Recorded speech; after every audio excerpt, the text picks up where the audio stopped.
This one, Dragon Sword, everything you need to know. I don't know what Dragon Sword is. That's why I wanted to see what he said. Haven't heard anything about Dragon Sword. I don't know if it's an MMO or what it is. But let's take a look, see what's going on. Dragon Nest 2, or Dragon Sword as they've opted to title it, is the spiritual successor to Oh, Dragon Nest, one of the MMO genre's largest, most successful PvPvE anime MMOs. Maybe, but I don't think it was that successful. Like, I think it did okay, but I don't remember it ever being like really big. While the player base for Dragon Nest has all but dried up, and the game has faded into obscurity, Dragon Sword is a game on everyone's minds right now. Looks pretty cool. This game has taken the Dragon Nest formula and applied it to a Genshin-inspired world filled with vibrant colors, terrain interactivity, massive world bosses, and most importantly, fully functional cooperative multiplayer. But what is Dragon Sword? Is it an MMO or multiplayer game? A lot of new information was released last week, and we're going to go over all of that in an easy-to-digest, all-encompassing video. But before we jump into that video, I do want to thank all of our incredible patrons over on Patreon. Your support is absolutely insane, and I cannot thank you all enough for being a part of this journey. Also, if you have a moment, consider following me over on Twitch. I stream MMOs and gacha games there every weekend. I don't know how many of you recall 100 Soul. It was kind of a niche gacha game from Hound 13 released back in 2020. In a genre that was largely dominated by autoplay, the studio decided that it would be in their best interest to create a game that defined the norm, and 100 Soul came into being. This was a gacha game with no autoplay, and was admittedly very ahead of its time. Fast forward to present day, there are Genshin clones around every corner, bright, vibrant anime gachas that lack the personality. I actually don't mind that. I like Genshin Impact. Like, at least like the aesthetics, the gameplay. But to me, when I see a Genshin clone, I'm at least going to give it a try. The depth that Genshin has, with few exceptions like Arknight's Enfield, Seven Deadly Sins Origin, Wuthering Waves, players really haven't had anything to look forward to that had the potential to really contest Genshin. That's pretty cool. Dragon Sword is touted as being the spiritual successor to an already largely successful game, Dragon Nest, an MMO that was released 2 decades ago and generally considered to have some of the best combat and PvP in an anime MMO. With the history of quality games and a competent... I mean, it's not saying much. Like, anime MMOs weren't really known for its combat.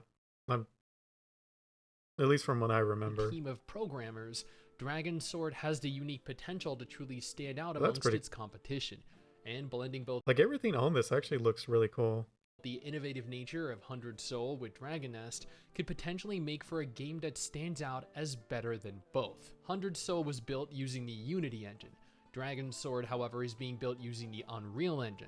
The reason they've opted for Unreal Engine is due to another secondary title currently in development, Project M.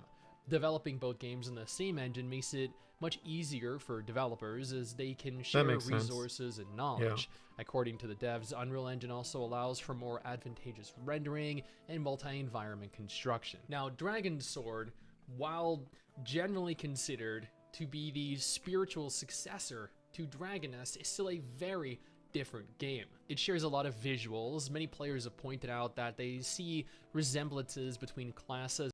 I'm assuming what he's showing right now is Dragon's Sword, not Dragon's Nest. Between characters, even animations. The studio wanted to stress, however, that this is a very, very different game. If you go into this expecting a Dragon Nest 2, a direct sequel to its predecessor with similar mechanics and features, you're gonna end up very disappointed. With respect to the multiplayer of both 100 Soul and Dragon Nest, Dragon Sword... Because it's, I don't know, it seems like it's leaning more Genshin Impact. It is going to take advantage of new technology to not only improve upon, but also elaborate on various different features that were lacking from both aforementioned titles, including alterations. The characters do look a bit different than Genshin's characters. I don't mind it, like, I just noticed to make action combat much more engaging in the multiplayer. And based off of what we've seen, the gameplay already looks pretty incredible. Larger scale multiplayer is going to be an important facet of the game, and I truly hope that they... Like, if I remember Dragon's Nest, it was hub-based. Maybe this will be the same. Right. Dragon Nest was a hub MMO. What this means is that there were general hubs where players would occupy outside of running a... I wasn't a big fan of Dragon's Nest. I think that's why maybe I'm like not really believing him when he's saying it was like known for, like really being a good game. Because I remember playing it, I'm just like, it's okay. Set number of dungeons, dungeons being completely instance content. One major area that Dragon Sword Like it reminded me of an anime version of Vindictus. differs from Dragon Nest is in its world. Dragon Sword is completely open world, allowing players to run around, That's cool. to scale I mountains, prefer that. engage enemies in the distance, all without needing to run through repeated loading screens or being disconnected from other players. And although Dragon Nest was a hub MMORPG, the studio labeled Dragon Sword an MMORPG, a multiplayer online RPG. They have yet to elaborate specifically on the size of the groups or concurrent players in a given area, but they confirmed there will be a world where players can see one another and choose to play in groups both out in the world or in dungeons. While many players have noted, Like if it's possible to get a shared world, like I prefer that over hub based and other versions of it. similarities Like it's always cool when you run around in the world and you see other players. to Dragon Nest in terms of gameplay and animations, Hound 13 have confirmed that the action combat system is actually borrowed and refined from another one of their games, 100 Soul. Although 100 Soul is a mobile exclusive game, so it does carry with it those very noticeable limitations. These are limitations that Dragon Sword definitely does not possess. Dragon Sword has the ability to scale massive bosses, entire environments, to knock enemies up into the air and perform aerial combos. Yeah. This is an action combat system that really isn't found in anime games, and more than that, in anime MMOs, and is something that we desperately need. Worth noting It's in Genshin. What are you talking about? here is that the studio confirmed there will be a functional PvP system implemented in-game. I'm genuinely And in fact, I don't think even Genshin was like the first ones to do it. I think what Terra did it? Terra Online? I could be wrong though. I'm trying to remember Terra if you could juggle enemies in the air. curious how PvP is going to be received, given that there is no class system in the game. Rather, much like Tower of Fantasy and Grand Saga, players will acquire other characters with Like Genshin. each character possessing their own unique weapons, combat styles, and essentially filling the role of a class archetype. But will these characters be earnable in-game? Will they instead be obtained via gacha? Well, technically, those are the same. Most games that have it where you can get them via in-game is through the gacha system. Is at present completely open for discussion. Certain characters will have environmental abilities, however, allowing you to, as an example, reach or obtain I don't know if discussion is the right word, speculation, because it's not like they care what you think. something that you wouldn't Anyone otherwise thinks. be able to. One issue that I know some people might have with the game is that there is a predefined central protagonist. You play as him. You don't have the option of selecting between male and female characters, I believe, at present, and the story is told from his perspective. This means that you are unable to create or design your own character, and also carries with it Most gacha games you can't do that anyway, so that's not surprising. the potential to offer nothing in terms of customization either. Thankfully, as we can recruit other characters, we won't be forced into playing as That's some pretty him cool abilities. exclusively. Like you see, And like at the same time, this is energy also swords. subject to change. This is just the information that we have available to us at present. While Dragon's Sword is going to feature a rich narrative to follow in theory, the studio does want players to tackle the world and the story in a much less linear way, providing endless freedom to tackle the game however they feel they should. Run for 30 minutes in a direction to see what is at the top of the mountain in the distance, grind their way through like hordes of Genshin. enemies to see what treasures lie deep within the fortress. A linear traditional questing experience is something they want to avoid. However, it is still entirely possible to follow the narrative exclusively if that is your preference. While they have yet to be fully implemented at present, Tower of Fantasy they also also does plan on that. introducing gameplay elements that are purely based on the time of day, including various types of weather conditions. It's also possible that they'll have ailments, debuffs, and elemental related affixes based on the weather, similarly to how players get cold and lose HP when in snowy regions in Breath of the Wild or I always found that annoying. I'm not a fan of those kind of systems in MMOs. It makes sense in single player games, like survival games, but in MMOs I just find it annoying. Genshin Impact. While Hound 13 are not an incredibly large studio, they don't have the history that many current AAA studios have. They are working to release the game on multiple platforms. And before you jump to conclusions, as I know this is a topic of contention, that does not mean that the game is going to be built exclusively in support of one. On the contrary, they are working to develop the game with as much focus on each individual platform, both PC and mobile devices separately, much like Hada did with Tower of Fantasy. So the game isn't being built as a Yeah, mobile but that's MMO not a good first. example because freaking Tower of Fantasy has some systems in it that are just crap, and it looks like it was designed for mobile. So I don't know if I would use that as like a good example and like, don't worry guys, kind of thing. So And PC players receiving a that actually sloppy does make me PC worry port a as bit. an afterthought. If the game does find success, they are interested in developing a console version of the game as well, much to my surprise. I hate this term, I do, trust me, but this could genuinely be the Genshin MMO that we were all hoping for. An anime game with a deep, complex multiplayer built into its core, released. I mean, Tower of Fantasy to a degree is a Genshin MMO. It's just not as good as Genshin. And to think Dragon Sword would be different, I don't know.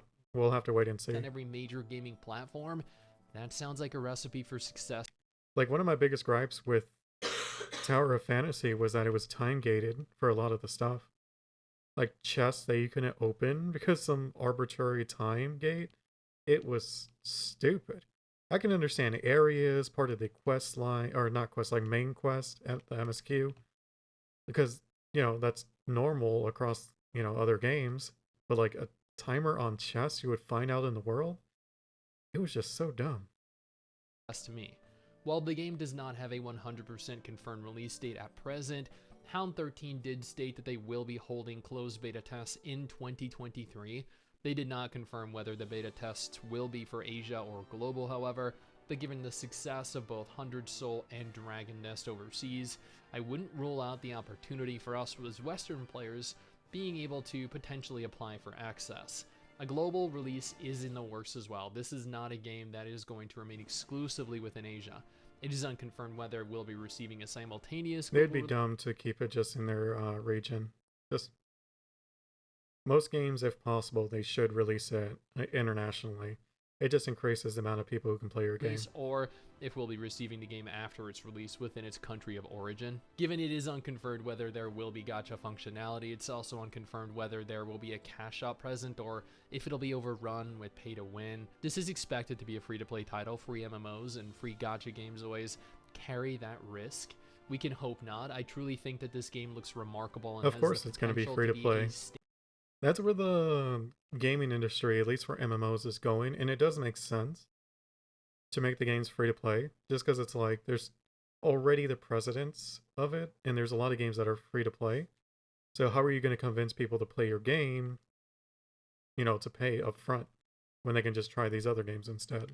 standout title, and this would be an immediate nail in the coffin if this were to be prevalent. Honestly though, Dragon Sword looks like an anime MMO that I can totally get behind.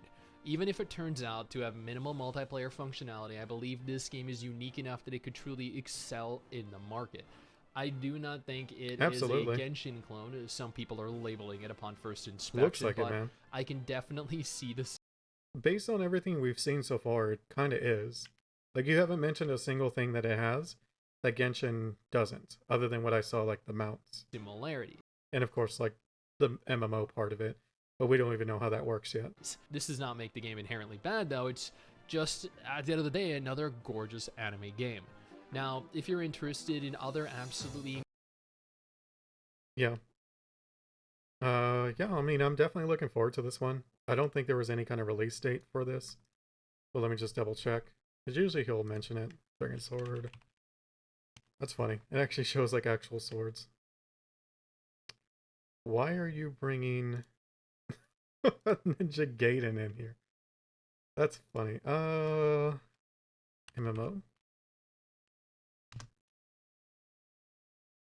Yeah, no release date. Okay. I mean, it looks really cool. Like, not gonna lie. Like, the combat looked really nice, but the game's probably really far from release, so it's hard to say what's actually going to be in there. But, I mean, at the end of the day, it looks like they learned a lot from Genshin, or took their good things about it. Hopefully they steer clear of like the energy crap that Genshin does, but I doubt they're not going to use the gacha system as their main form of you know income, which is a shame. But as long as you can work around it, I think these kind of games are perfectly fine to have fun with. Maybe not take too serious, but definitely enough to just jump in and play.